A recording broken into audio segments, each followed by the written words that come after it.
And welcome to the CPT Education Team's Ask an Expert webinar using the iStartStrong report in academic advising. My name is Karen Gonzalez and I'm the Associate Marketing Manager here at CPT. I'll be moderating today's webinar and we'll be introducing our featured speaker, Judy Gruder, in just a moment. But first, I'd like to do a quick walkthrough of the webinar format for those of you who may be joining us for the first time. So today's webinar will run for approximately 90 minutes. During the presentation, if you have questions, you're welcome to submit them to me using the question function in the webinar controls or send me a chat message. Judy will be pausing throughout the webinar today to answer your questions, and I'll give everyone a chance to pose their questions during these breaks. One representative from the CPT Education Team is also in attendance, Jack Powers, and he'll be available to answer questions as well at the end of the webinar. As with all of our webinars, today's webinar is being recorded and we'll be sending out a link to the recording in approximately 2 weeks. Please note, the PowerPoint slides are not available for the Ask an Expert series. Now I'd like to introduce our expert. I'm very happy to welcome the CPT's Ask an Expert, Judy Gruder, GS Principal and Trainer. Judy has been a career development program consultant and trainer for more than 35 years, as well as a national certified counselor and NCDA Master Career Counselor. She is a recognized authority on the uses of assessments in career counseling and is co-author of a number of publications and reports on the Strong Interest Inventory, such as the new iStartStrong report and Myers-Briggs tools. Judy is also the author of the GS mbti certification program for career counselors and educators and co-author of the GS Strong Interest Inventory certification program. Now please join me in welcoming Judy, and now I'd like to turn the webinar over to her. Welcome, Judy. Thanks, Karen, and hi, everyone. I'm going to do something today that I don't do very often. I'm going to make an artificial distinction between academic advising and career counseling and walk through some practical how-tos for using students' strong results both in college counseling and in academic advising. We'll look at a framework for academic advising, and then we'll link the iStartStrong report to college majors and careers. We'll compare the iStartStrong report with the Strong College Profile, and we'll review the how-tos of administering, scoring, and delivering results. Now, this is the traditional career exploration framework that we've reworked for this webinar for academic advising. Students who haven't assessed themselves first aren't really ready to explore majors. Many students come to college with their major already written down on their applications. Their goal is already decided. So they're at step 3, sometimes without having even tasted steps 1 and 2. Very often they're still voicing their parents' goals for them, which may not be a good fit for them at all. Assessing self involves looking for patterns of personality, interests, and values, and stacking them up against ability and potential skills. The Strong report that we're looking at today starts this process. If you use it with academic records and standardized testing, ability is also factored in. Next comes the identification of academic options, college environments, majors, and courses of study that represent who you are as a person. Many of you have heard my story of the very bright high school student that I was working with a few years ago. On the Strong, he had enterprising, conventional interests. And his parents insisted that he go to a prestigious university campus, one that didn't have an applied business major. He defaulted into economics and quickly lost interest in college. He had done the self-assessment piece, but he hadn't fully researched his academic options. He knew what his personality and interests were, but chose the wrong campus culture. This is where college counselors play such an important role. Now, if you're working with a student who's already on your campus, this piece involves identifying possible pathways that match students' interests. You want to include different kinds of options, purely academic, experiential, and mixes. Administering the MBTI assessment with a Strong can help with that as well. Students now have some idea of who they are and what their options are on your campus. The next step is for them to explore possible outcomes of their academic options. What is their career potential? Is graduate school or professional training required? Do the rewards of the career field and possible positions match their value system? This step needs to be revisited over and over and over again during students' time on campus. It's of great benefit when academic advising and career counseling can work together to see that that actually happens. We're going to look at how to use the iStartStrong report to address this framework. Wendy Webinar isn't our student's real name. We don't want FERPA knocking on our door. I'll be pausing several times for questions and discussion. This webinar is as much process as content, so please feel comfortable jumping in. And Karen can interrupt me if questions come in even between planned times. First, some basic information about this report. To actually get it, students take the regular Strong, the same exact assessment that they would take to generate any Strong report. But this report only includes the general occupational themes and the basic interest scales. So their results compare them only to people in general, the general representative sample, and not to the 130 occupational samples on the full Strong. Because fully understanding the results doesn't involve integrating scores from lots of different scales, the report can be easily understood without a professional interpretation. Of course, there's always more benefit when a counselor or advisor is guiding students through the exploration process. Now, results are available through Skills 1 scoring. And to take advantage of all of the information, it's best delivered as a PDF, and we'll demonstrate how the links work. So the process might look like this. If you're a college counselor, Wendy comes to see you during her junior or senior year in high school to talk about applying to college. She doesn't know where she wants to go or what she wants to study. If you're doing academic advising on a college campus, she comes to you because she isn't sure what to major in. This usually happens sometime during the first 2 years of college. On 2-year college campuses, this is often part of the transfer advising process. Or students might take the Strong as part of student orientation. Advisors then follow up by sending them PDFs of their results and scheduling individual sessions or small group follow-ups as needed. Wendy meets with an academic advisor at the beginning of her sophomore year in college because she's very confused about what she has declared as a pre-med major. After a year of heavy science and general education classes, she just isn't sure anymore that she wants to be a doctor. In fact, she isn't even really excited about returning to college for her second year at all. For those of you who are wondering, and I suspect that some of you are, her MBTI type is ESFP. That information came later, but it might be interesting to some of you to have that behind-the-scenes information as you're exploring her Strong results with me. Wendy is told how to take the Strong at the college's Skills 1 site, and then schedules an appointment with her advisor to review her options. Her advisor has Wendy's report on her desktop when she arrives, and after some welcoming conversation, reviews the framework of the assessment. She also sends a PDF of the report to Wendy's laptop. The iStart report very simply describes general themes and specific interests, what Strong practitioners know to be the general occupational themes and basic interest scales. Depending on how much you know about the Riasek theory of personality, you may want to provide a brief overview before digging into the report.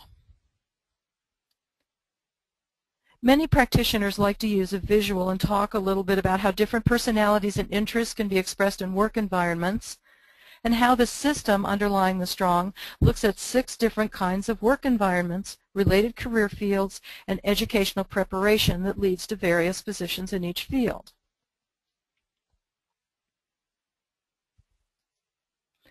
This is how iStartStrong presents the themes. Notice that there aren't any standard scores or interpretive comments, as in very high, moderate, little, things like that. These are just for 2 highest themes. Compared to people in general, they could be at any level. If you're an investigative type yourself, You're probably already asking, where are the numbers? Where are the norms? But we're helping Wendy to explore, and we want to get her exploring interests and related majors with just enough information to hold her attention and motivate her to want to know more. In the initial stages of academic advising, less is more, especially with millennial students. It's also plenty of information for high school students to begin thinking about majors. Her advisor shows her how to explore each theme further by linking to CPP's career education platform. When she does this, a full description of her highest themes comes up on her laptop.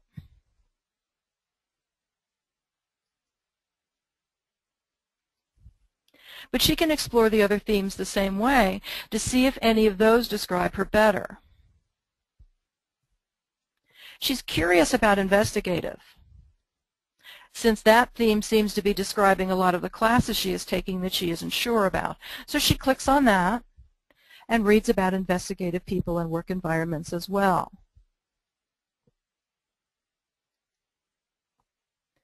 I'm going to pause briefly for questions and discussion after the next slide if anyone has any questions up to this point that they want to send in.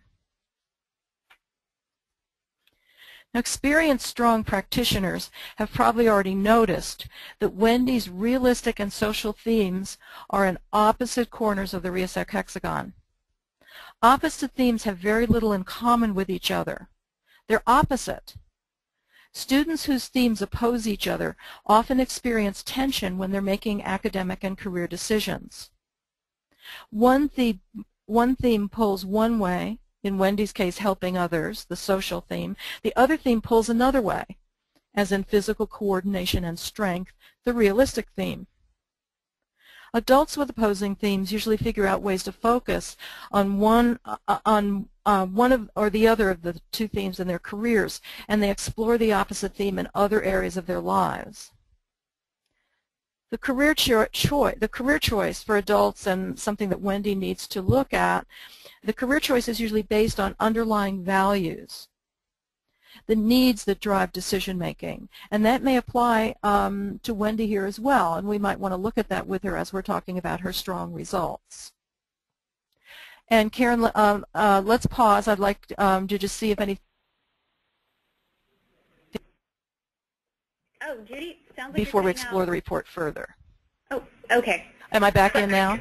Yeah, you're back in. Yeah, I'm gonna mute for just a second while you read questions so I can clear my throat. Okay. So we have one that just came in from Joseph, and Joseph is asking, oh, sorry, let me just open this up real quick. Joseph is asking, this looks good for individuals. Does it also work in a class presentation? I'm sorry, Karen, what was the name of the person? Joseph?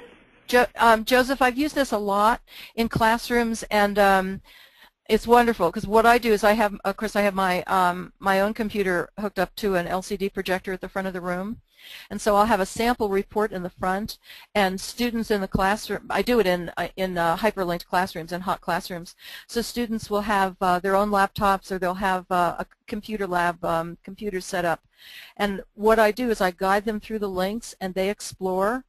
And they're exploring their links while I'm demonstrating up front. And then I put them in pairs or trios to discuss each thing. So for instance, if this were a group and I had Wendy as my sample, and I've actually used her as a sample, after showing them how to click on the themes to bring up the CPP platform, I might put three of them together to discuss the three themes that the people have in the trio and how they're alike and how they're different, and that keeps the discussion going, especially when we get a little bit further along and we're actually linking into videos and things that they can watch together. Great, thanks. The other one, it looks like, Joseph says, excellent, thanks. Thanks, Joseph. So it looks like a comment from Bruce. Bruce says, I like the fact that the iStartStrong only provides the top 2 themes. I often find that the strong inventory report algorithm for GOTs often report a third theme that is truly borderline and inappropriate when considering measurement error. I'm not sure if there was a question in that or if it was a comment. Well, I know Bruce, and I agree. I agree. And actually, even Holland suggested in his last writings that the third theme in the GOT code for the full strong is very transitional. It's important with younger students, with college students and high school students, that we try to verify the primary theme and a second one if possible. What we find is, and I know Bruce knows this, what we find as we go through life is that if the first two letters are pretty accurate descriptors of who we are and what motivates us, the third letter will kind of move in and out of clarity as we experience new things and discover new things. And the business will shift, the basic interest scale shift around to reflect those transitioning interests as well. I actually saw a question on the strong LinkedIn discussion group about this morning. So that third letter is becoming a point of discussion. Interesting, thanks. Okay, so another question comes in from Elizabeth. She says, R and S seem to imply medical fields such as EMT, massage therapy, other alternative medical fields, no? Elizabeth, you must have peeked at my slides that are coming next. That's funny. Did I slip and show them by mistake? Awesome. It looks like that is it. Oh, but Elizabeth comments no, but I am intrigued. Okay, thank you, Elizabeth. Okay, should we go ahead? Yes, thank you. Oh, okay. I'm trying. There we go. Okay. Now, Wendy's, we're moving forward in the report past the themes now, and Wendy's top 5 specific interests are listed after the themes. You'll recognize these as the basic interest scales, and these are her top 5. The realistic and social themes are appearing here as well. Maybe you can see the hands-on flavor of how she might want to help others. She agrees with these interest areas right away and asks for some clarification around social sciences. What exactly does that include? The report gives her a description and typical work tasks for her top 5 specific interests. Since she is asked about social sciences, we'll look at that one first. Each specific interest links to more information about areas of study, career fields, related occupations, and activities. As she reads the social sciences description, she shakes her head. That sounds kind of interesting, maybe, but I don't see myself doing any of that stuff. She asks to see more about the other 4, starting with athletics. By this time, it's come out that she plays volleyball. In fact, she was a high school all-star and was recruited for her university team. Here's a brief description of her athletic-specific interest. Each specific interest links to a full page like this, starting with the description and work tasks again. We'll take each section one at a time. Anything that's blue is a hot link that takes you directly to more information.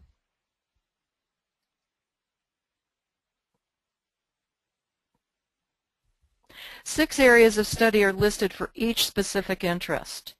These are just examples of college majors. 6 career fields and 6 sample occupations are listed for each specific interest as well. Each occupation links directly to ONET. And each specific interest area also includes information about activities that students can actually try out now to see if they're really interested. We'll look here at how much information Wendy found, just starting with athletics. She immediately sees medicine and fitness under areas of study and wants to know more. In fact, sports medicine is what catches her eye. The athletic trainer occupation appeals to her. I'm actually going to link to it just like she does. Now, by clicking on the athletic trainer link, she's taken directly to ONET, where she can read more about the tasks of the job, tools and technology. Close your eyes, I'm scrolling fast. Knowledge and skills, abilities required, various work activities and work contexts, job zone, education, interests.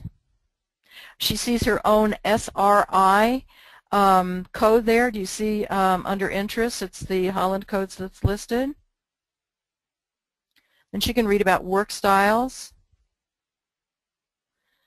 work values, related occupations, national employment trends.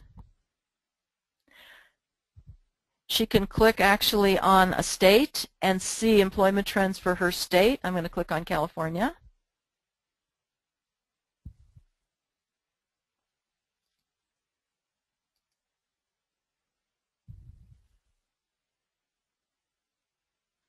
Now, when you click on California, it takes takes you to the state one-stop site where she can read about athletic trainers in California.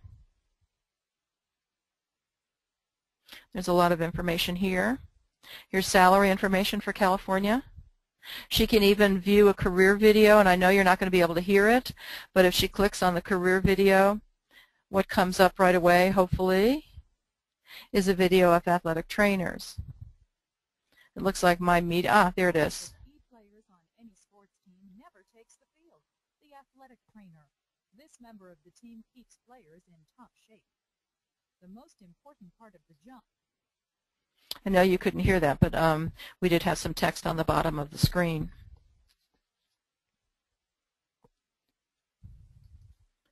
Now, Wendy's top 5 specific interests are described in the iStart report. Wendy actually didn't start with her top 2, which are protective services and military. She was interested in athletics first, so that's what we clicked on first. She's thought about both of these, but more as a backdrop for medicine. Her brother is a fire science major in college, and they've talked a lot about paramedics and emergency medicine. She's also talked to her parents a lot about the military as a way to pay for medical school. She's more interested in the athletics category that she's already looked at and is intrigued by radiologic technologist under healthcare services.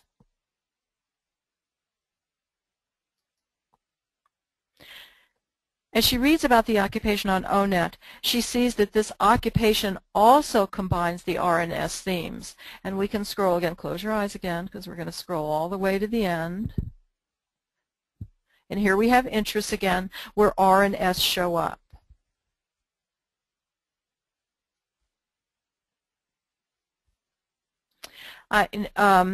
Joseph asked earlier about doing this with a group. When I'm doing this with a group, students are just instantly engaged because they're doing it. They're not just listening. They're clicking, they're reading, and they're moving around at their own pace. And I don't care when I'm in the front of a group if they click off in another direction. As long as they're exploring, I'm a happy camper up there, just encouraging them to explore more. And they'll start watching videos, and sometimes then I'll put them back in their themes and have them watch videos for one of the basic interest scales for each of them together, so they end up exploring each other's specific interests as well as their own. Now, the remaining 25 specific interests are listed next on the report in the ranked order that reflects the underlying strong scoring. Wendy can link to more information for any of them just by clicking on them. Now, she's a very hands-on learner. That was suggested by the R in her theme code. And remember that we also mentioned an ESFP MBTI type, which is hands-on. She's really enjoying the exploration process on her own laptop, and the advisor points out some other possibilities that might combine her top interests. Together, at this point, they pull up the online college catalog for her campus and look for courses and majors related to what she found in her exploration. Her advisor actually calls the Career Center and arranges an appointment with the Internship and Community Services Coordinator in that office to give Wendy an idea of where additional coursework in applied health might lead her. She also suggests talking to her own team's athletic trainer about the career path that got him to where he is. A follow-up appointment is scheduled about a week later to help Wendy to evaluate what she's discovered. And I'm going to say something kind of off the cuff here before we pause. We'll pause in just a minute. ESFP and ESTP types, the MBTI are the two types that are least likely to persist through four-year colleges and universities.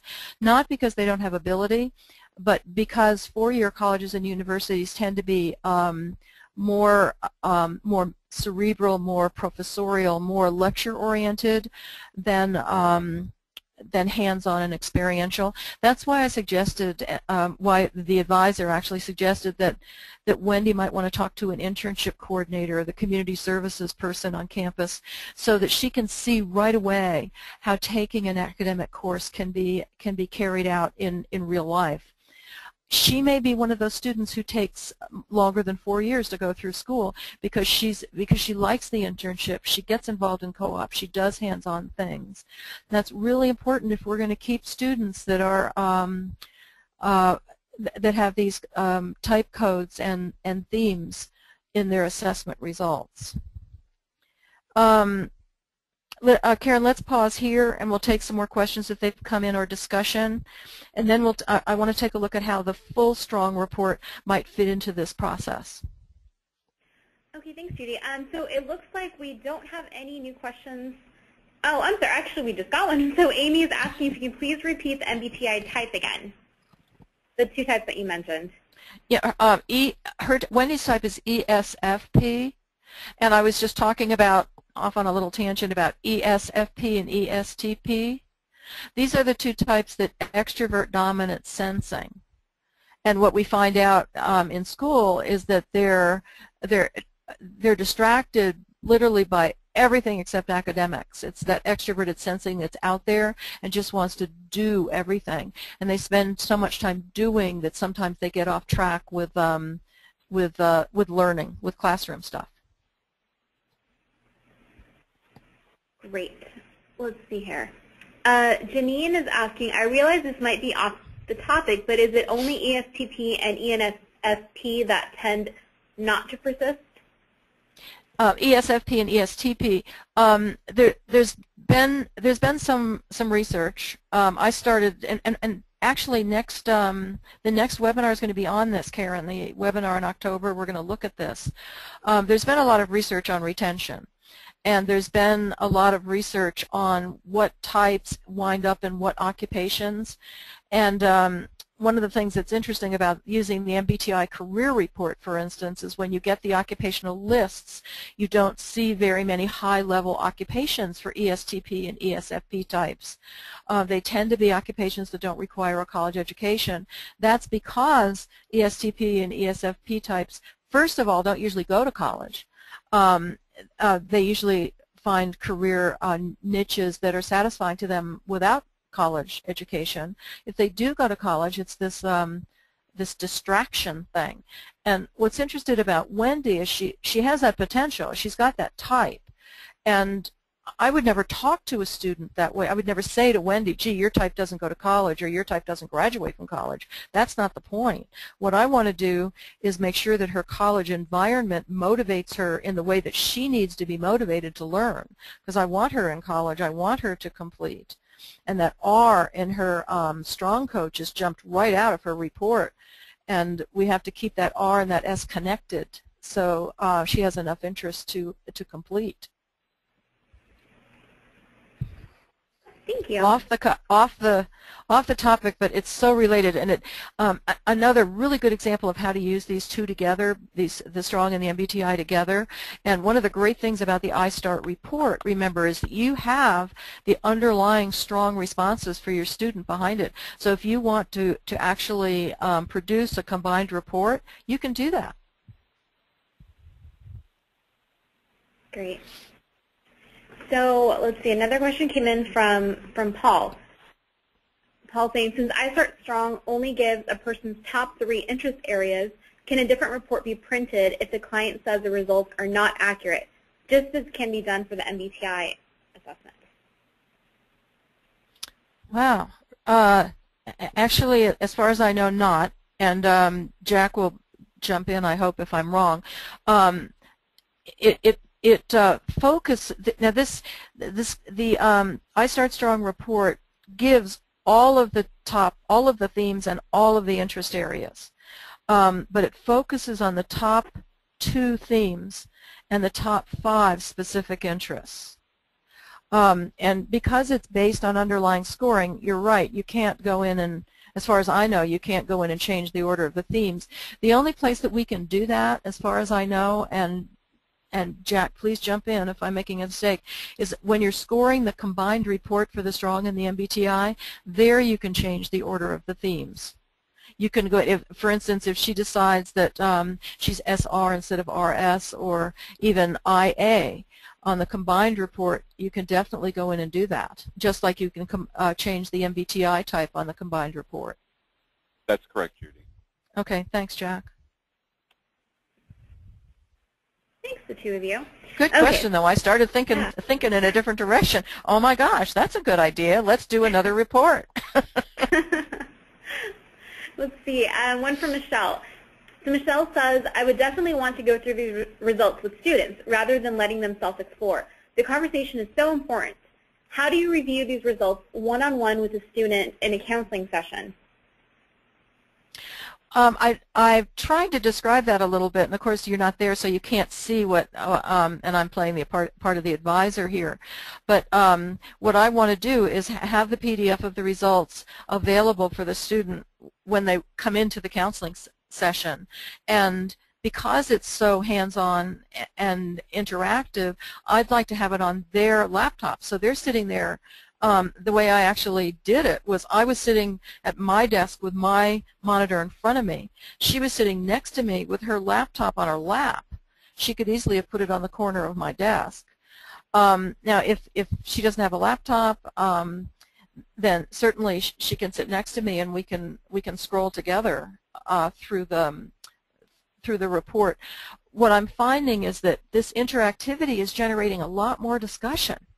It's rather than it being a really quick, here are your interests, now go get your major, rather than going that direction, a lot more discussion, a lot more questioning, how can I find out more, what are some other websites, so there's that going on. So you actually want to schedule more time or small groups where you can guide people through how to do it and then meet with them individually.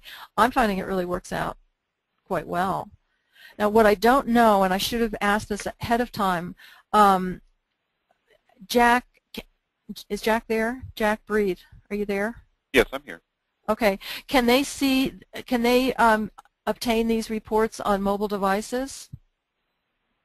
That's a good question. I don't know off the top of my head. I think that you would be able to do it on like a tablet, for example, because I think you have the ability to download. Well, I don't. The PDF? Yeah, you can download the PDF. Yeah, you can download PDFs on tablets, correct? Okay, but we can't do that on iPhones yet. I don't believe so. I've not figured it out if we can. No, I don't. I've never downloaded any other PDF, so this one wouldn't either. But the tablet, you've got. I'm sorry. It sounds like you can through what is it? iBooks? iBooks on your iPhone. Okay, somebody else is going to have to come in and maybe demonstrate some of that for us at a webinar, because that's not my area of expertise. I'm the only person in the world that doesn't have an iPhone yet. Neither do I. It's okay. But you're right. I've seen it. Actually, the mother of this student, because I know this person, the mother actually was going through the report with her afterwards on her tablet. So, that's definitely a good way to do it.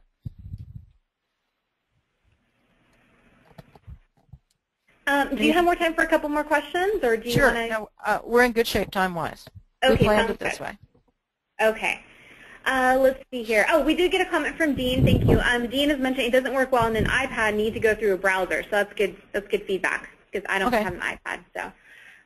Thanks, Dean. Thank you, and that's good for us to know. So thank you. Okay, so we have a question from Kathy. It's a really good question. Is would 8th graders be too young to take this in a small group setting with good support? Well, the issue, I think this report would be engaging for an 8th grader. I really do, especially when you bring in the videos and things like that have sound and they can watch video clips and things. What I'm not sure about, though, what you have to evaluate is whether they're ready to take the Strong, because remember that the foundation of this whole report is the actual Strong. In fact, on the very cover it says that this report is powered by the Strong Interest Inventory. That's written at an 8th grade reading level. The conceptual level is actually a little higher than that. So you want to be sure that you're working with students who understand the vocabulary. I don't feel that in order to get valid results from the Strong, you need to be familiar with all of the occupational titles, because the Strong is made up of many sections, and job titles only comprise one section. And not knowing what all the jobs are doesn't seem to have much effect on the validity, on the outcome itself. So you it's reading level that you have to look at. Great. Another question from Elizabeth. Does the student see the results prior to the counseling session? If so, does that increase counseling cancellations? Clients don't need to see the need? I can't answer that. That's a really good question. The report was developed to be self-interpreted. So certainly it could be given to the student ahead of time. In fact, I'm going to show you at the end how that can even be set up on the Skills One site, that the student takes it and downloads it immediately without counselor intervention at all. There's a real plus to that in that the student sees results immediately, and there's a much more ownership when students see results immediately immediately after answering questions than having time elapse. I agree with Elizabeth and the rest of you who have commented that the counseling discussion, the counselor discussion, definitely increases the effectiveness of the results. All of that discussion, I mean, that discussion about R and S, for instance, that doesn't appear in the report. That's counselor knowledge that does that. And making sure that they explore other themes if the themes that come up aren't the ones that they're interested in. But one thing that we are aware of, and I think Jack will back me up on this, is that on many college campuses, counseling and advising time is being cut back. And CPP looked at that and said, we have to accommodate this. There are a lot of cute little activities and internet sites where you can answer some questions and get a quick code and things, but this is the real Strong.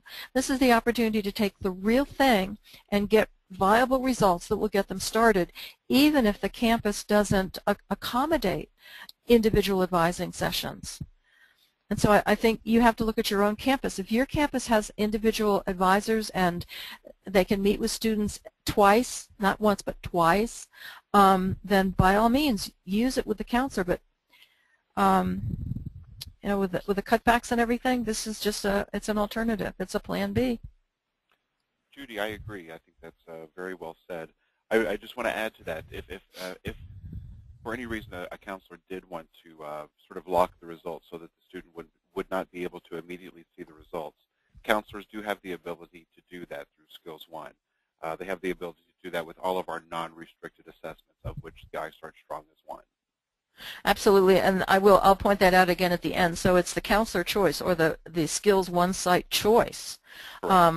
Whether you have the information available or locked. When I've done it in a classroom, the largest group I've had actually in a classroom was 17, and I know that I've heard about it being done in freshman orientations where you have 200 people in an auditorium, but I've only done it with 17. And what we did was we downloaded everything at once. So students saw it, we unlocked it all at once, and students had the link. So they just went in and bing, bing, bing, downloaded in the room with me there. Anything else? I do Sounds have like a couple more. Okay. If you still We're have okay. another. We're okay. Okay, so Jill, it's a two-part question. So, and I'm pretty sure you're going to be going over this a little bit more in depth, but she's asking, so would this report be suggested for college freshmen over Strong? And I believe she may mean Strong Profile. And she also asked, so Jack, maybe a question for you. Remind me how much this report costs versus the Strong, please. Okay, I'm going to let Jack take the cost question, and yes, I am going to go over when we would use one over the other of the two reports. Jack, do you want to take the cost question now? It's a good time. Of course, sure, I can answer that quickly. The iStartStrong costs $9.95 per student. We do have volume discounts, and I'm happy to discuss those, at the end of the webinar. But to answer the question right now, the iStartStrong costs $9.25. Whereas the Strong Profile and the Strong College Profile both cost $9.25 per student. So am I hearing the same amount? No, $9.95 for the iStartStrong, $9.25 for the Got it. Strong I'm sorry. profile. I misheard. And I may have misspoke. I apologize. Okay, so actually we're talking in the same price range, and the same kinds of quantity discounts apply? Yes, that's correct. Yeah. We have our first volume discount at 100 reports purchased all at one time, and our second volume discount at 500 reports. Good, good, good.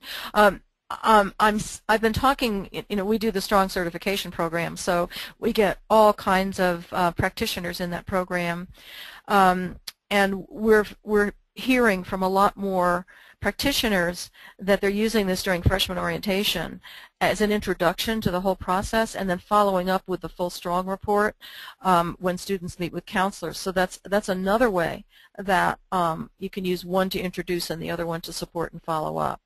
But then you are paying for 2 administrations. If you score it twice, it will cost you $20. But boy, I think what they're getting for $20, I can't believe it. Plus an advisor or counselor.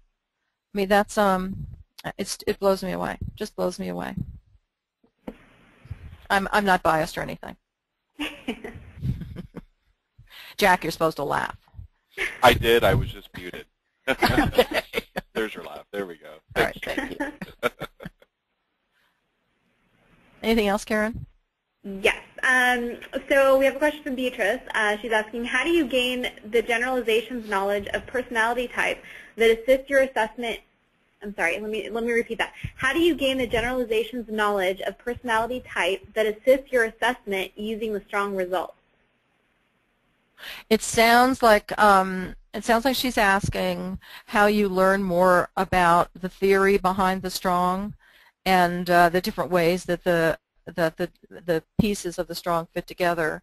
There's an excellent user's guide that I happen to have written it, but I wrote it for people who are being introduced to the Strong that takes you through a lot of that.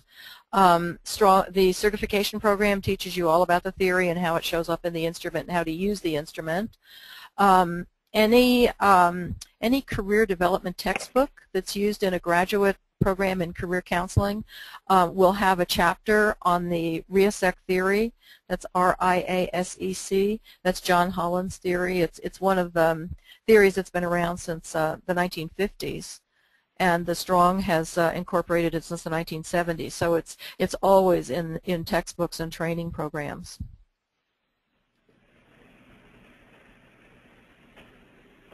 Great. Tim asked a little bit earlier, and I know you're going to go through this too with the skills one, but he's asking, how is iStartStrong assessed? I'm guessing that means maybe what formats it comes in or how you can purchase that.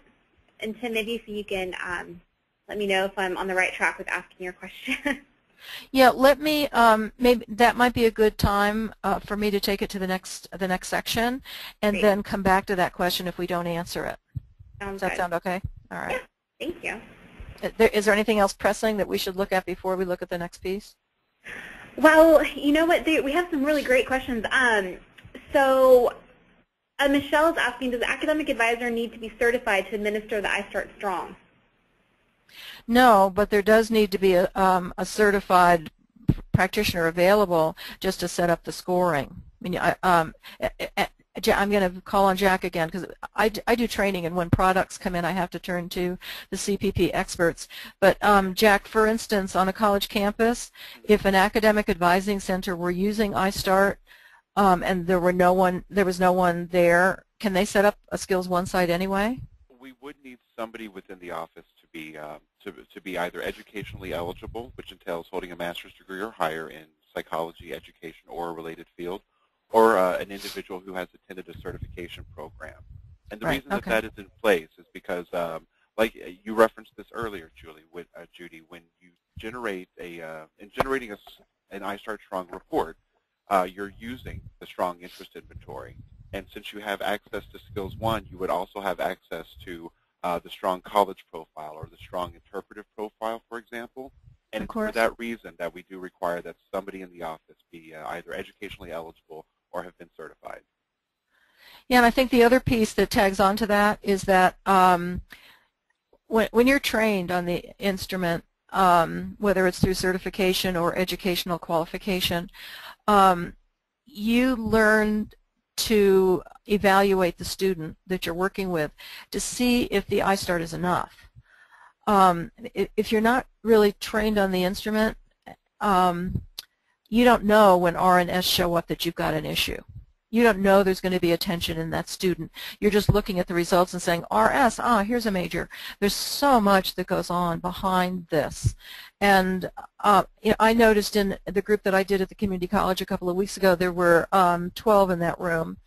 And for 10 of them, they could have taken that iStartStrong report, walked out of the room, and they had what they needed. There were 2 students that I ended up working with after class, and we actually went to the counseling center and set up appointments. They just weren't ready. They weren't ready. They could not eliminate any of the themes on the hexagon. And when I looked at one of their full strong reports, the occupational code, the basic interest scales, the themes, they were all inconsistent. Nothing was fitting together.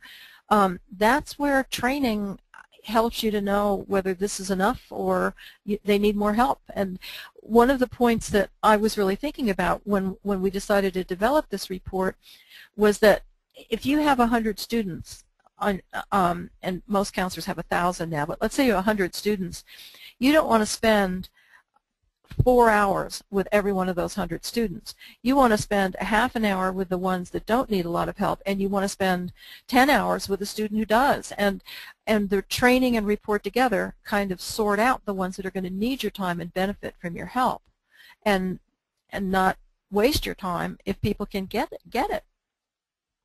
That's my little bandwagon about training, because I can't imagine trying to use an instrument like this without some kind of a framework to put it in.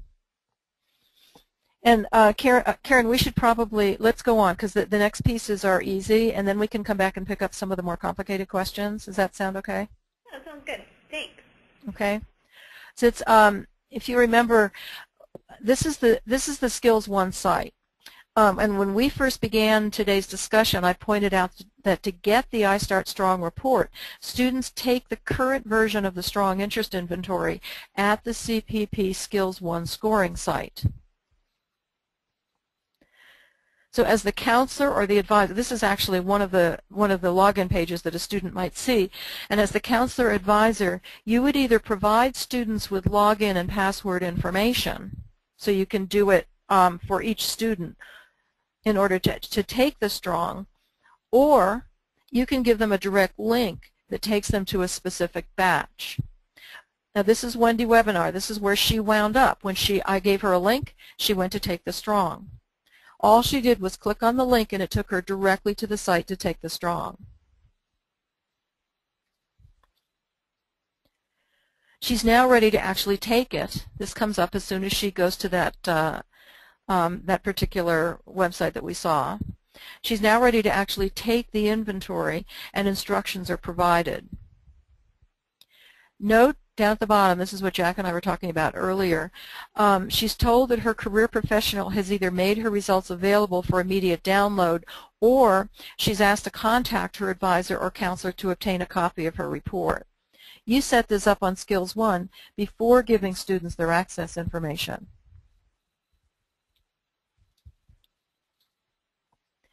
Now we're away from the students site now. We're back to the administrative site. Once students complete the inventory, they show up on the scoring administrator site. So this is, notice that this is, we're generating the reports now for Wendy Webinar. You may be that administrator. It probably is. Usually on a college campus, different instructors, different advisors have different account access numbers to the scoring site. And you'll notice that there's a whole list of options for scoring there. You can see here that Wendy Strong has already been scored for the iStart report. It says reprint there. Now if we reprint this report, it doesn't cost us again. We can't go in and print another report without a costing. Now she's also had her results scored for the college profile and the interpretive report, which is a combination package. So for Wendy, we have the iStartStrong, the full Strong profile, the college pages that go with the profile, and the Strong interpretive report. This is the regular Strong report that she got, and you can see it's all listed, profile with college profile and interpretive report. The iStart was totally separate. This is important because although you can, we've said this over and over, and I'm going to emphasize it, although you can directly download the iStart reports to students, the full Strong report requires interpretation by a qualified Strong practitioner. That may be you, or it may be the counseling or career center. So an advisor may be using iStartStrong, and then the career center picking up with the full report.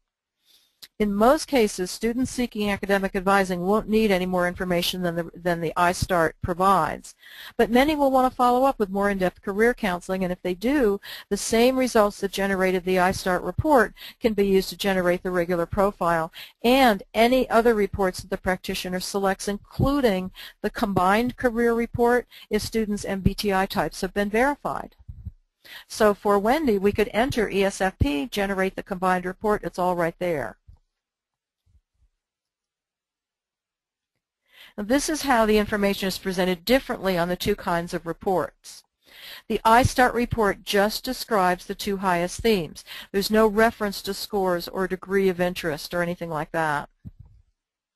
The standard profile provides scores that compare students to men and women in general, and words that compare their interest level to their own gender. So you can see that it's already, the information is a little more complicated. It's more in-depth. We've got rank-ordered themes. You can also see that realistic is actually quite a bit higher than social. It's considered very high for women to have a realistic score of 59. These are standard scores, by the way. They're not percentiles. Now, the specific interests on iStart are just stated like this. And then on the profile, you have the standard scores and the interpretive comments again. VH stands for very high, H stands for high, M stands for moderate. And there are actually 30 basic interest scales. So on the Strong, there's a full page of these graphs for the basic interest scales that are called specific interests on the iStart. This is really important. These are the occupational scales from the full Strong. You remember that we explored some occupational titles on the iStart report as well. They were generated from Wendy's scores on the basic interest scales. That's a really important point here.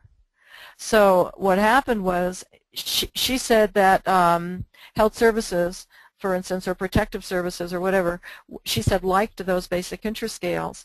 They came up. We went to that particular site that talked about the specific interest, and then there were occupations to click on. So she got to those occupations by saying like to certain areas. The occupations on this profile, on the full profile, compare her responses with actual workers in the occupations. This is what makes the full Strong an empirical assessment. You're being compared with different groups, and in this case, satisfied workers who are typical of these occupations. Now, these are also linked to ONET. I can click on EMT, for instance, and go right to ONET. Just understand that you're getting in through a different door if you go in this way.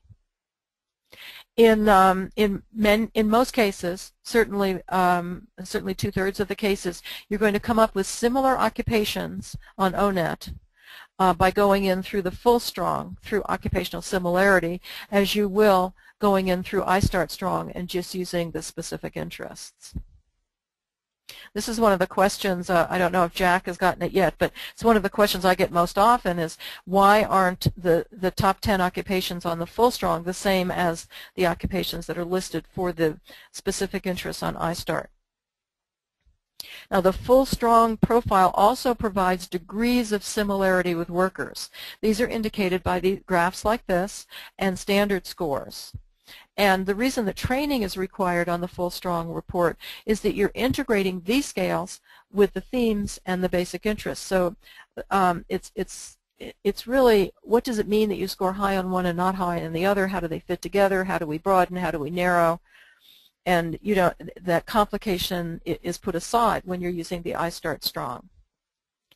And the full STRONG report also gives you personal style scales that can be combined with the other scales to explore preferred styles of working and learning. Now we're on the college pages for the full STRONG report. And the college pages of this report suggest college majors that are related to the themes. Remember on iStart we were relating majors more to the specific interests. The college report also lists college courses related to the basic interest scales.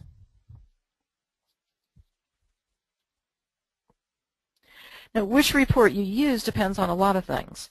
I think that first and foremost, it depends on the needs of your students, and I think I've kind of gotten that point across.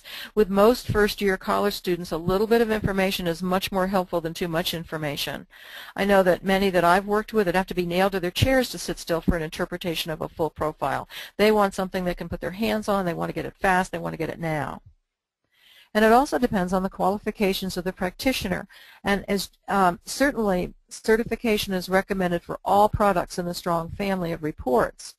But it's required to use the full profile for those who don't have graduate degrees in counseling or psychology, which is what Jack referenced earlier. Now, some of you might be interested in trying out these reports, and as usual, CPP is making a link available so you can do that. cpp.com/evaluations. When you go there, you'll be evaluating the webinar, and you can actually take the assessment. Do it before October 11th, so it isn't there forever. And we also have a really interesting discussion group on LinkedIn. It's Strong Interest Inventory Practitioners. Anyone can join that group. We always recommend that the people who go through our certification programs join it. But we also want people who are just learning about the STRONG there too, because you're learning from each other. There are over 1,000 people in that group, and they're all using the STRONG. CPP also discusses the STRONG on their Facebook page. And if you're interested in training, my company is GS Consultants. We do STRONG certification both online and live. We have a live program coming up in December in Indiana, and then we do it at Lake Tahoe every June.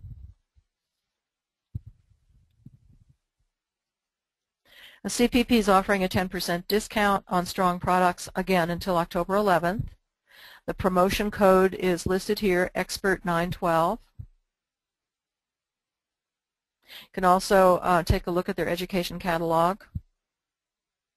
And please note that these discounts are not for international orders. International customers are asked to go through their international distributors of STRONG products to place their orders. It also doesn't apply to Skills 1 purchases. So if you're purchasing assessments, you'll talk to Jack or Jim about quantity discounts.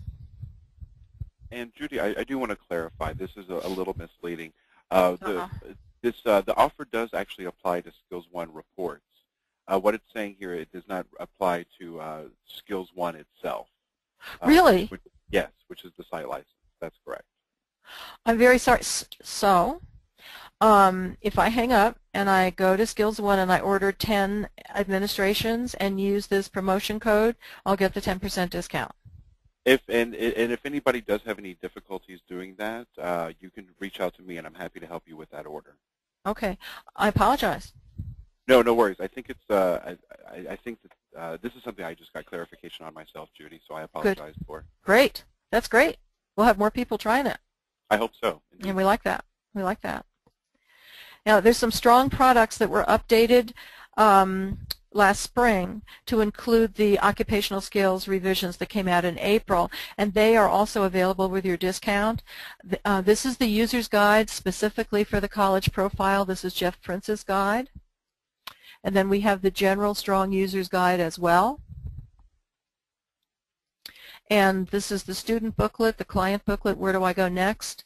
Where whenever possible, if it's in the budget, we like to have students have their own copy of this to use with their results as they're learning about the STRONG. There's also a manual supplement that came out in the spring for the new occupational scales. You can download this for free, cpp.com/strong update, or it can be purchased in hardcover.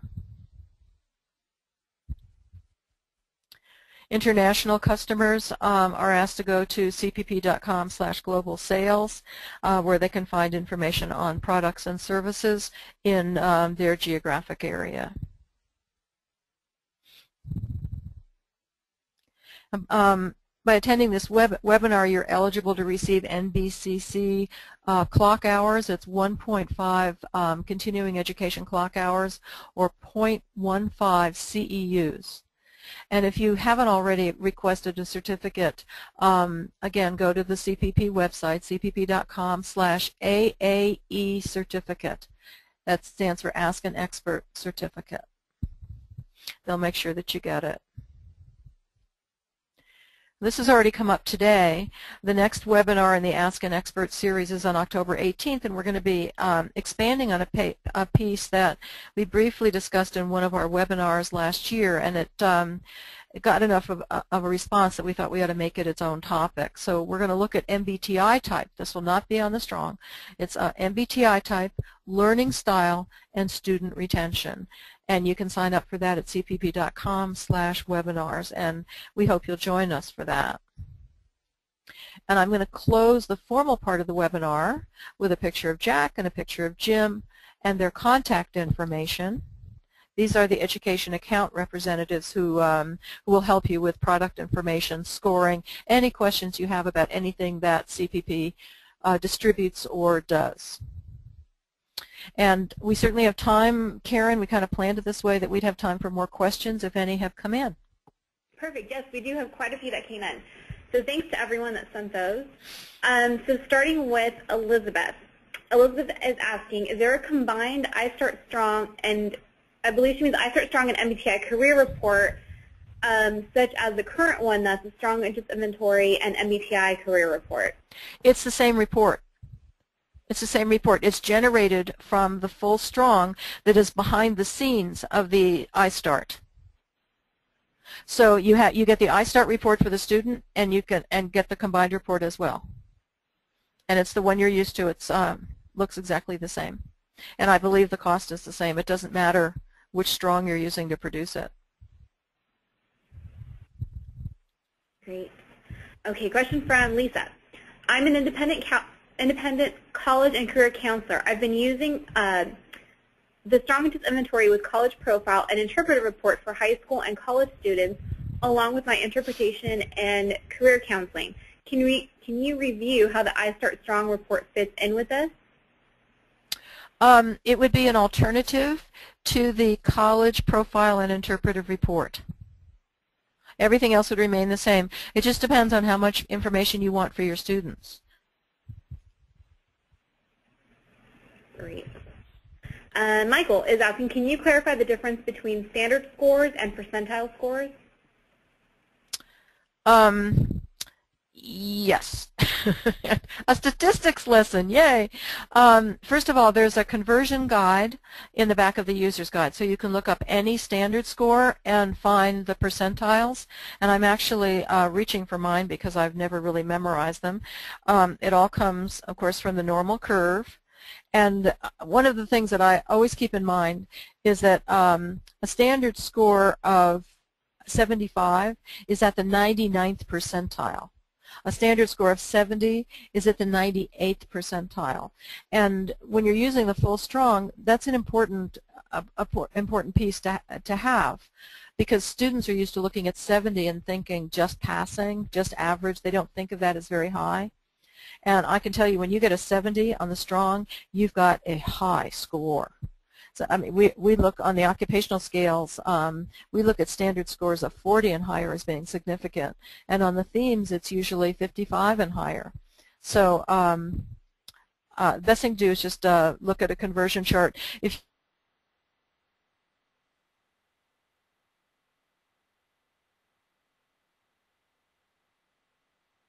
you don't have the user's guide, the green user's guide, a chart or a textbook, we'll have it too. Okay, here's a follow-up question from Lisa. She's asking, and it's a good question to clarify, to use the iStartStrong, do I pay for the report for the Strong and the iStartStrong? She just wants a little clarification on that. Right. And my understanding is the iStartStrong, for the iStartStrong, you just pay once. You only pay twice if you want the additional full report. Right, Jack? That's correct, yes. So in your Skills One site, you would generate the iStartStrong, and you would meet with your student. If you then determine that the student would benefit from a strong college profile or a strong interpretive, for example, you would just go back into to the Skills One site using the same assessment results from the student, and then generate that other report, and you would just be charged accordingly. I have kind of an ideal vision for the campus that has all the time and all the money in the world, which doesn't happen very often. You could begin the discussion with the iStartStrong. You could then generate the strong profile for career counseling. Somewhere along the line, you're going to get an MBTI report, probably a profile, or you may have verified type from something else, and then you generate a combined report, and you have the whole thing. And you're talking about an assessment package that's worth hundreds and hundreds and hundreds of dollars on the retail market, and students can get everything, including an MBTI, for 40-ish. It doesn't happen very often anymore that college campuses can do that, but we do it in private practice. Okay. So Linda is asking, so I see she sent in two questions. Okay, so the combined MBTI and Strong report used to be based on the 94 versions of Strong. Has that changed? And the second part of the question is, what is the cost of the combined report?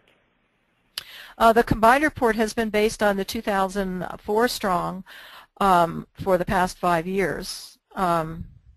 It was, I think, the new combined report was released, I believe, in 1996.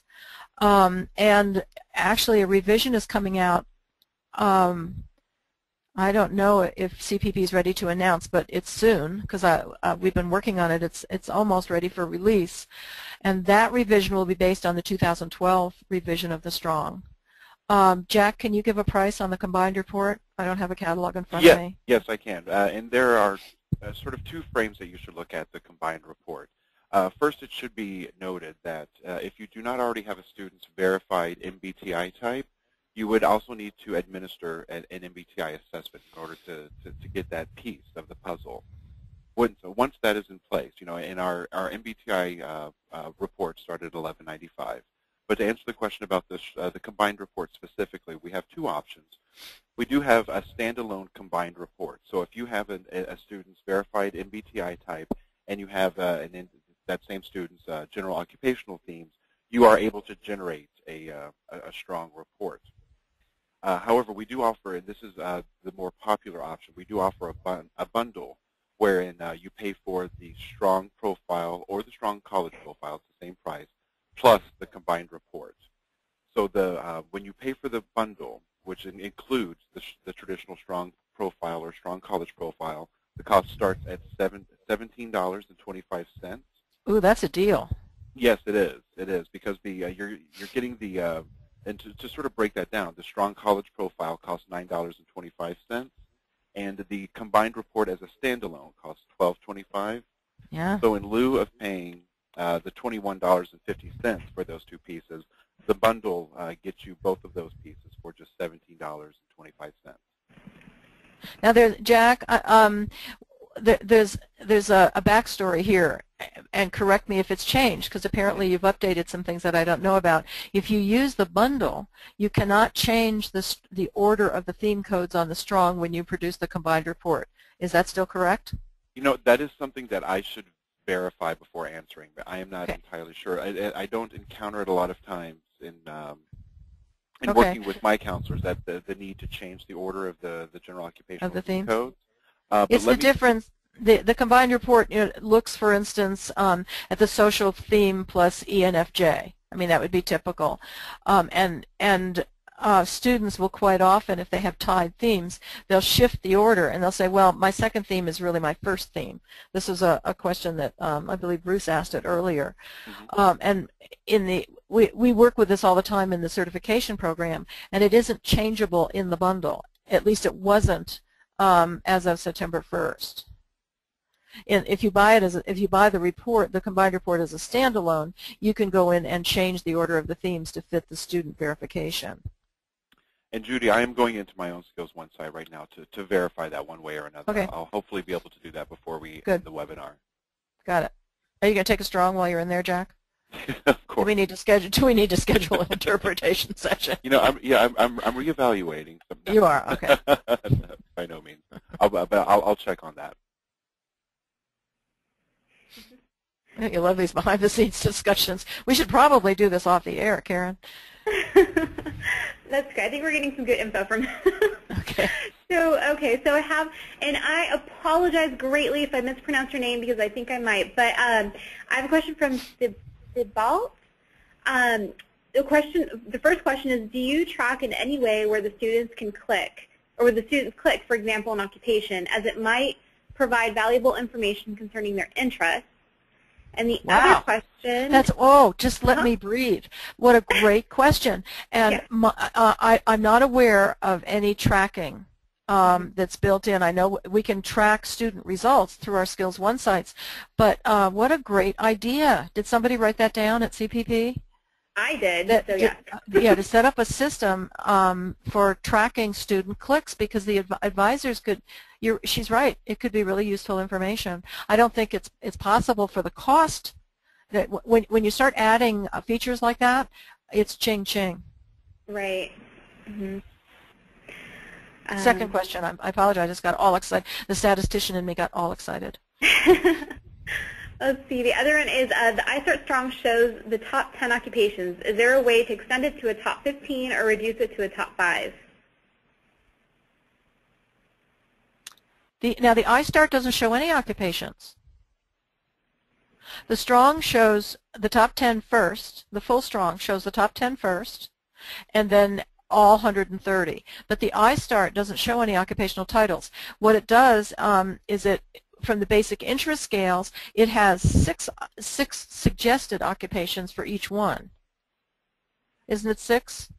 I'm sorry if it's only 5. It's 6, isn't it? 6 for the related occupations. So for every specific interest, they suggest 6 to click on. Now, when you click on one of those, you go to ONET, and every ONET job title expands it to more. You're not going to reduce the number that come up for the basic interest scales. But you can expand it. That's what ONET does.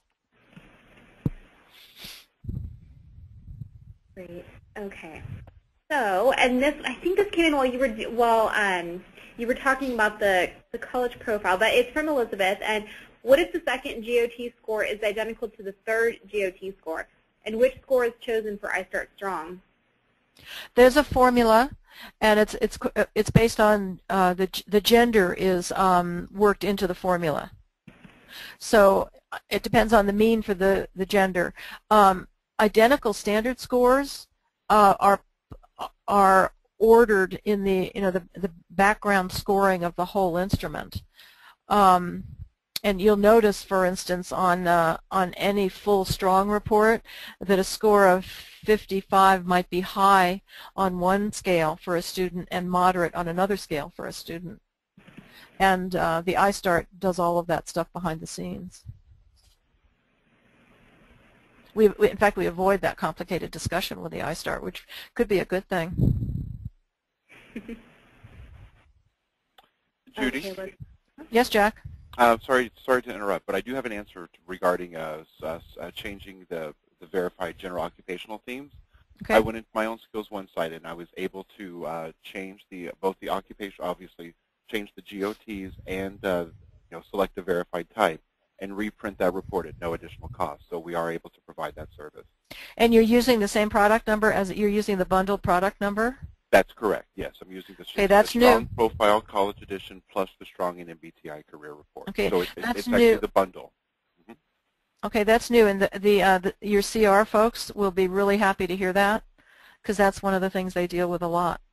And since we're on the subject, ever since we did update the occupational scales on the Strong, you're also able to reprint gender at no cost. So if somebody incorrectly marks the, if somebody incorrectly indicates gender, you are able to change that and to generate the correct report again at no additional cost. So you can change your theme and you can change your sex. That's now we're getting somewhere. Okay. And your verified type. Now, when you can change my age, I'm going to get really excited. We'll get to work on that. Okay. Okay. We got a question from Katina. And Katina, actually, I'm going to mention this might be a great question for you to pose on the Strong LinkedIn group. Katina's asking, and actually I suggest asking there, but it's for private counselors, do you know what is typically charged for the interpretation of reports? And I mentioned that group because we have a lot of people who are on there who are private practitioners, and they might be able to guide you with answering those type of questions. So, and I don't know if you have any suggestions, Judy, where you can. Yeah, I kind of have to I answer this pretty much the same way whenever it comes in. It depends on your credentials and qualifications, your geographic area, what assessments you're using, how many sessions are in your package that you sell. There's so many variables. So I always check, certainly the LinkedIn group, but also check with your professional association, because they can usually help. Great, yeah. So, and Katina, if you go on our LinkedIn groups, there is one specifically for strong interest inventory, strong practitioners, and there's another CBP education team, which you can go on there and start a discussion. So we love that. Yeah, definitely. So, okay, here's a question from Shard. Shard says, hi, I would appreciate some information on how to help the students of 9th or 10th grade become conversant with the Holland codes. Are there any group activities that can help us to explain the themes to the students? That's great. Well, yeah, Shard, actually there's a discussion going on right now in the practitioner group, and there's a section of the user's guide that describes some, and I always use the one that has to do with television programs, and most people really have fun with it, where I spend 5 minutes. I actually have a handout, and then I spend about 5 minutes talking about each corner of the hexagon, and then I put them in little competitive teams, and have them come up with at least 2 television programs that represent each corner of the hexagon, and then I have little prizes, of course, for every team, but the teams that come up with the most get the prizes first.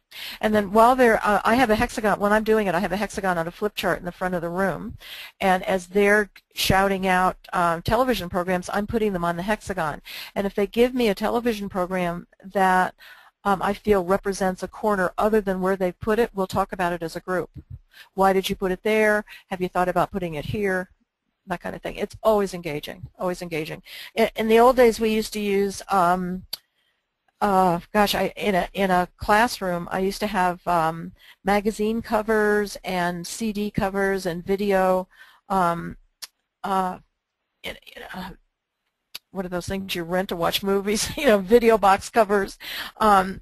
I used to have DVDs. I used to have all of those all around the room in different corners of the hexagon. I'd have 8th and 9th graders walk around and pick up the ones that they wanted to read or listen to or watch and come back and say why.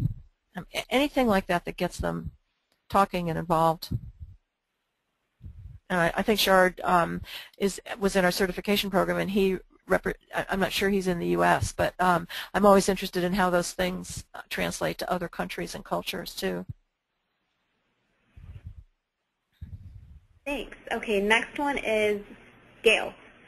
Gail says, we are using the Strong plus college profile with individual students, but we like the idea of the iStartStrong for our Exploring College and Career Options workshop.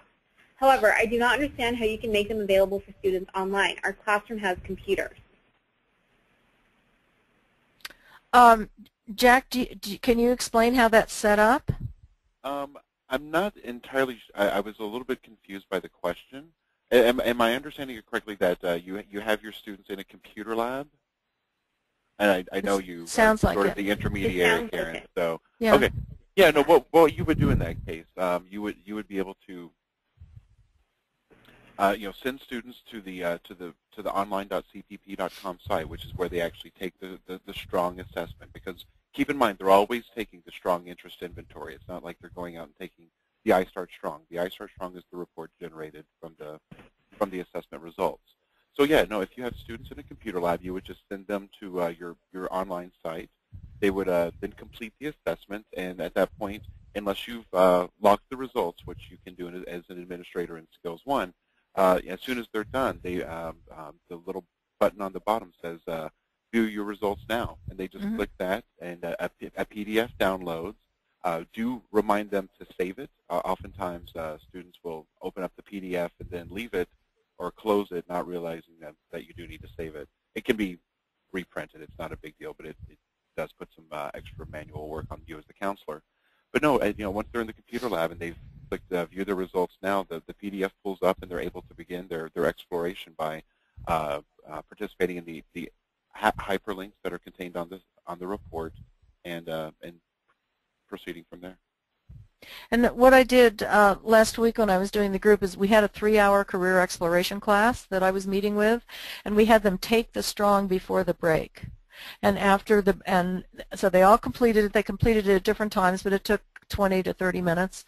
Then they took a break, and then they came back, and it wasn't locked. So when they came back to the room at a certain time, we had them all just go to the site and download their profiles at once, and I told them what to do. The other instructor that teaches the same class does lock her profiles, and what she does is she has students take it, they all come to her, she accesses all of their results during the break and then sends them as PDF attachments to emails to each person in the room, because they all have their own accounts. So I guess it could work either way. Yeah, I think both are good methods. The latter, where they actually distribute the reports themselves through the email, that might be a good way to make sure that students, that they don't have to go through that extra step of actually saving the PDF and making sure that they actually retain the report. No, true. It also, I know that counselor, and she just wants to make sure that students talk to somebody. And that's one way to do it. Certainly. Karen, I know you're on top of time. Yes, we've got about maybe 8 more minutes for, actually 7 for questions. So let's see here. We got, and actually, Jack, this is another product-related question that requires a little bit more just clarification. This is from Eileen. So Eileen says, I'm sure you mentioned it earlier, but does the $9.95 cost of the iStartStrong report include access to the back-end full Strong report as well as the MBTI results? Or must you purchase the iStartStrong and full Strong separately to have access to both? The latter is the correct answer. So I mean, while a strong profile can be generated from a student's responses to the strong interest inventory, just keep in mind that they're taking the strong interest inventory itself. So when you generate an iStartStrong report, you're going to be charged the $9.95 for that. If you subsequently generate a strong college profile, you will then be charged the $9.25 for the strong college profile. MBTI results, while they can be incorporated and used to generate the combined strong and MBTI career report, in order to get students MBTI types, you would need to administer at least a Form M MBTI assessment. So the two are separate, but they can be brought together in counseling sessions. Does that answer the question? I think so. Thank you. Thank you. All right. And then a question from Charles. How well does the Strong work with persons with a disability? Well, it depends on the disability, of course, and you have to evaluate that yourself. I've never used disabilities up front to restrict options. So what we want to do with the Strong is expand to as many options as possible. Then in your own counseling work, you bring the disabilities in to limit the options accordingly, if there are any limitations to be made at all. You want to watch out for, you have to be careful up front with reading level and things like that if it's that kind of a disability, but physical disabilities have no effect on it. Great. Okay, here is one from Kevin. Kevin says, believe it or not, I have some students who don't want to spend a lot of time researching on the computer. Would you then suggest using the college profile? Yes. Yes. Now the college profile, with the new college profile based on the occupational scales from 2012, the occupations on the college profile are all hyperlinked. So if they decide later they want to research on the computer, they can do it right from there.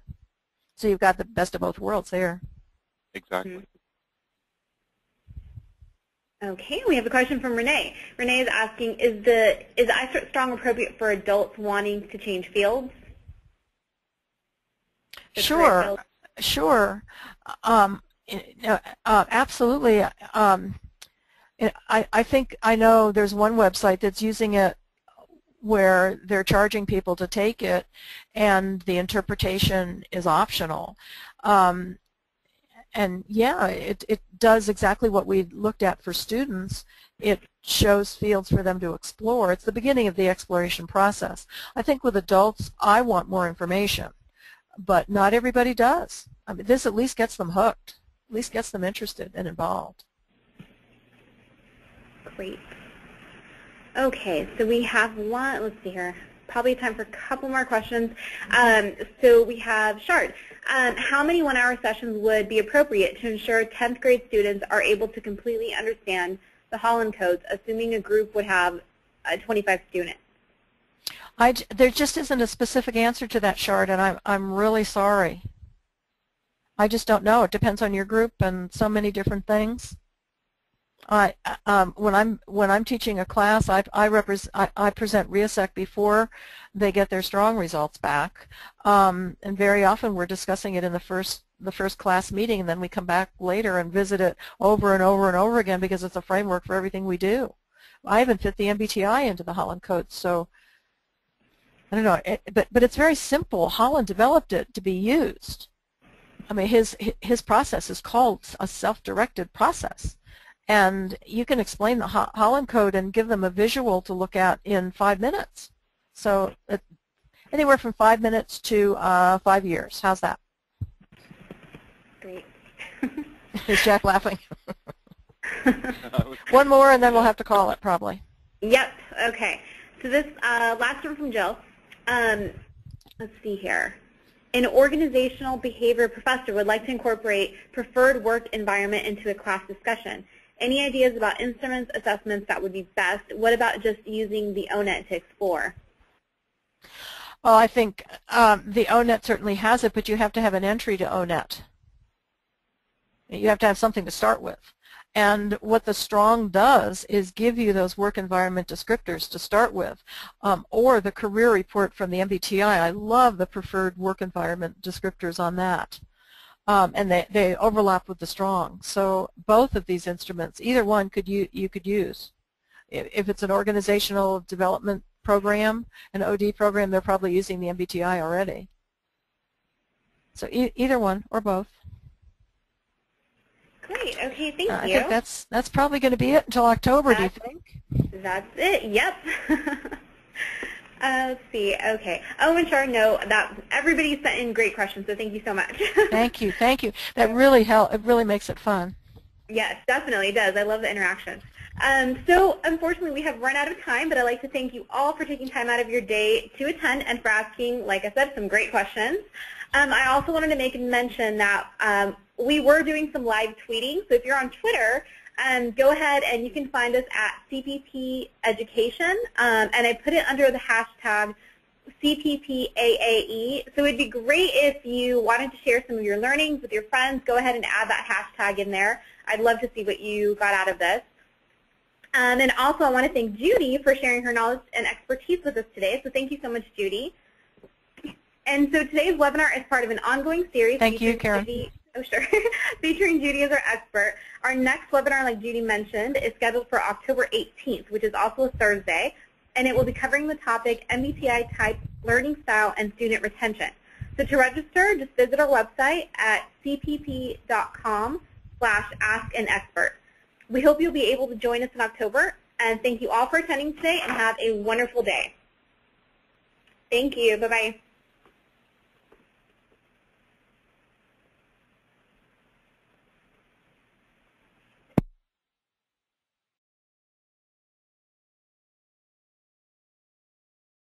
The organizer has ended the